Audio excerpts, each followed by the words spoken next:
Hello everyone, welcome back to the channel. Today I'm going to talk about a few questions I get asked. One of them being, why do I hate e-bikes? Well, I'm going to tell you. Anyway. Let's do it again. We're a bit loose there.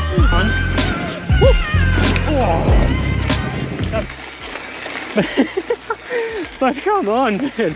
This is a joke. At Jubilee Park, and we're going to be riding this Mondraker Level R e-bike.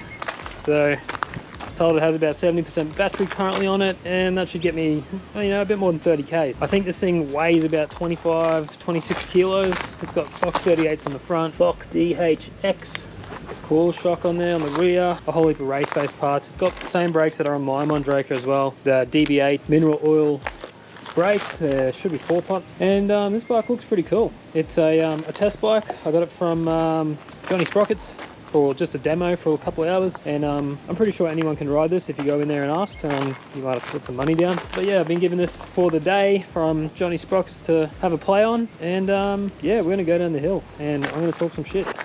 This thing on, this isn't the first time I've ever ridden an e-bike. For reference, I've ridden one in the past, and it was a Merida at Hidden Vale when I first started riding. Oh my god, that thing took off. Alright, I don't have clip pedals either, so it should be an interesting ride. Oh my god. It is a bit bigger than my bike, I think, as well. Holy damn, you just pedal and it takes off. The bike itself though feels pretty good. Definitely in the wrong gear. Oh, it feels very long, this bike. I think it's a large, so it'll be a bit different. And the weight, I don't really feel yet. Oh, let's hit that lizard. But I'm feeling pretty good on this, knowing that the climb up should be easy. But I guess we'll find out. When trying to jump, it feels a bit awkward. It's not terrible.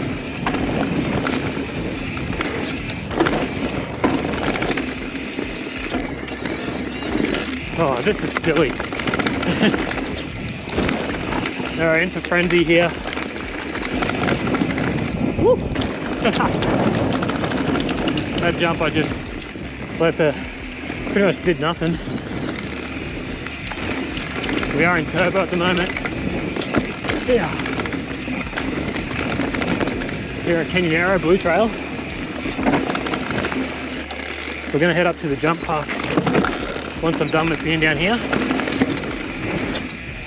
Oh, had zero movability over the bike in the air just then. Woo. It's like I can really just point shoot. And actually feel really good. Oh. This thing really does monster through stuff. This thing has, and you do like a little pedal. Almost slid out the front there. Little gap here, no worries. And there's a big jump just up here. This one. Woo. Oh, that felt horrendously bad.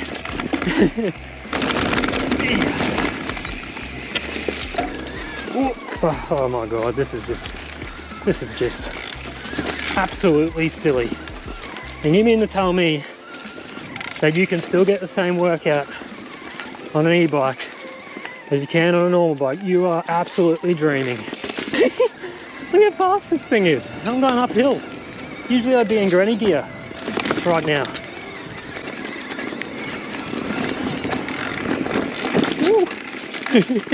We're a bit loose there. Oh yeah, we're already at the top, which would usually take me 30 minutes. That only took me, I don't even think that took me 5.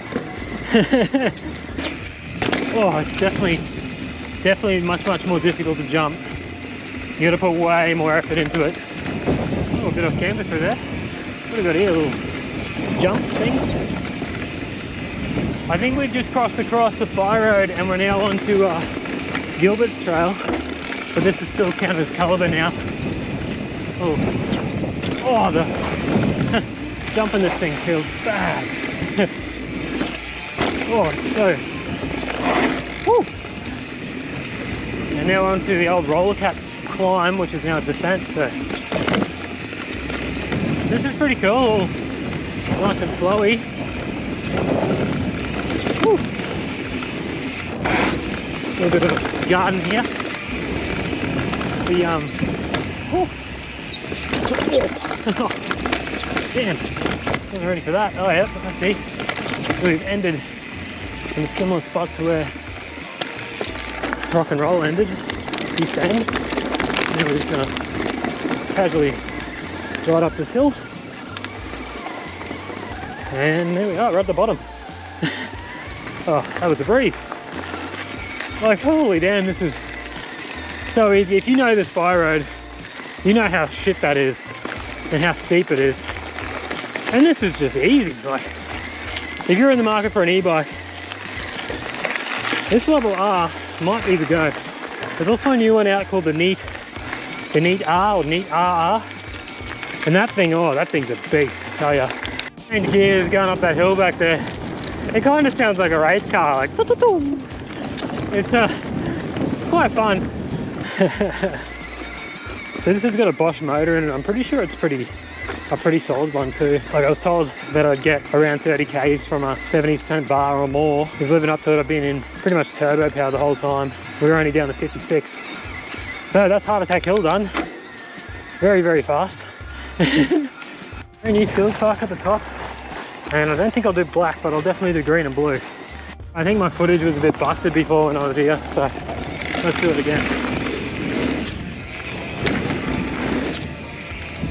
Oh, not bad. Woo.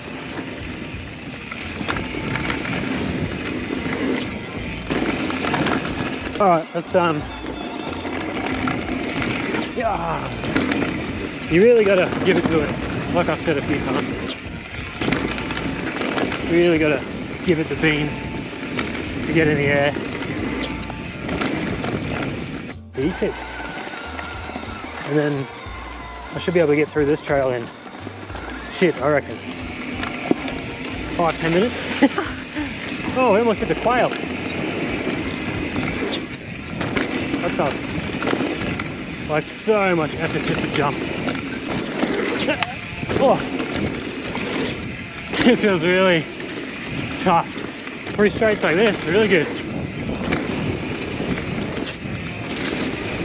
This big berm, nice berm there.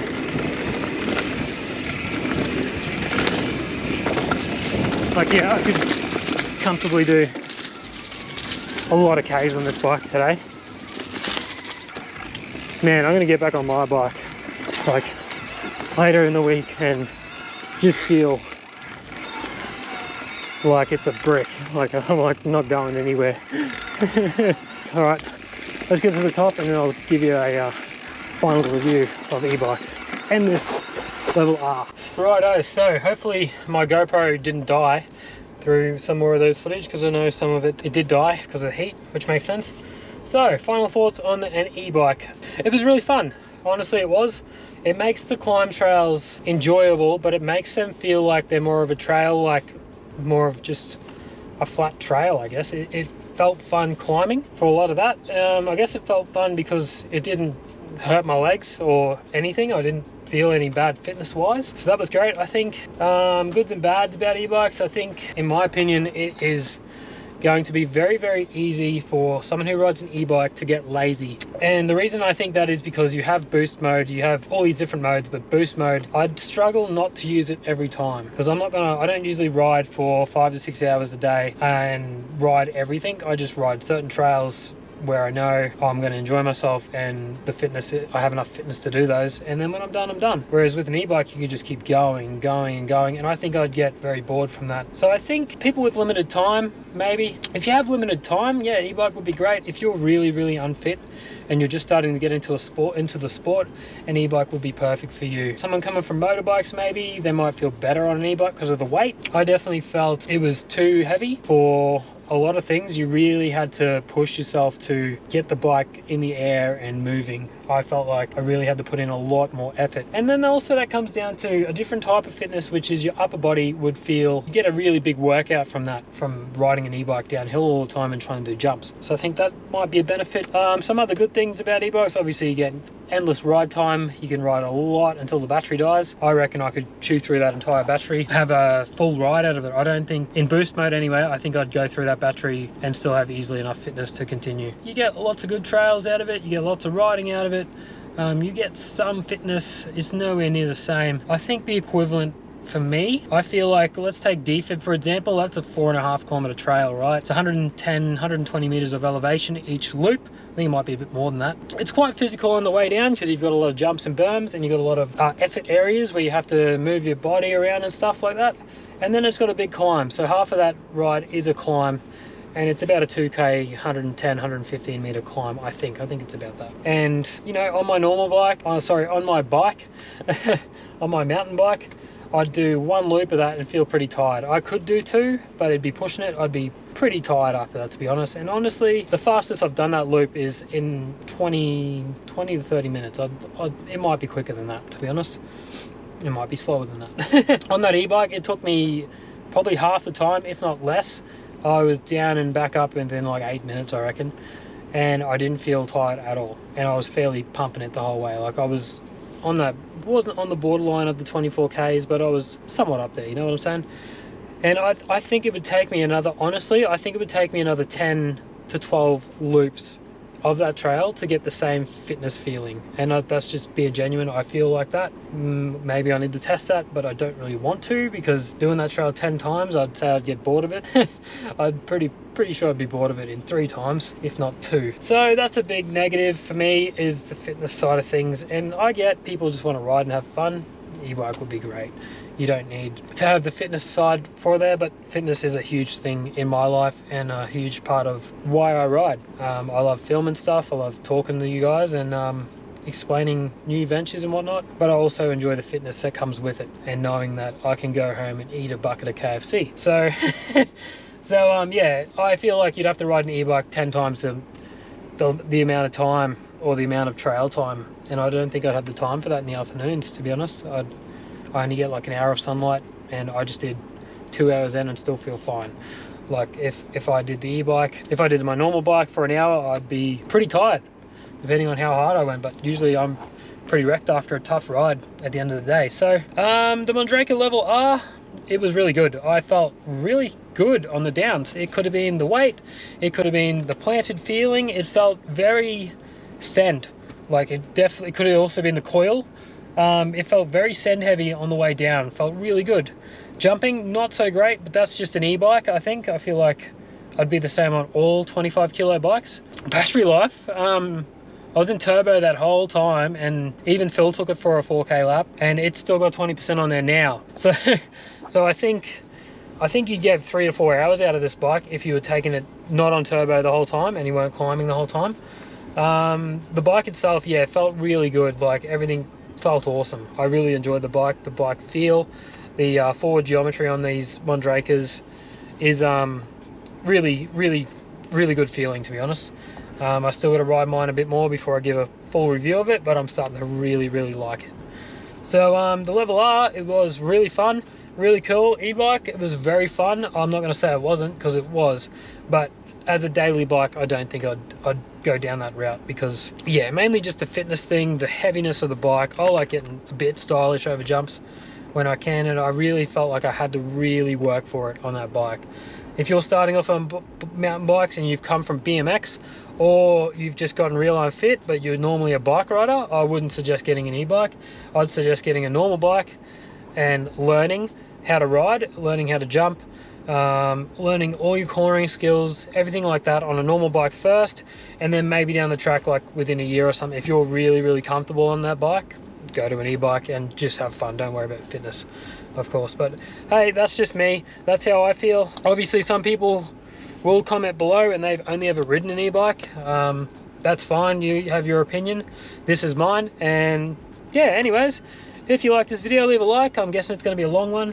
And subscribe if you're new, and leave a comment and let me know what you think about e-bikes and normal bikes. And yeah, cheers, legends, peace.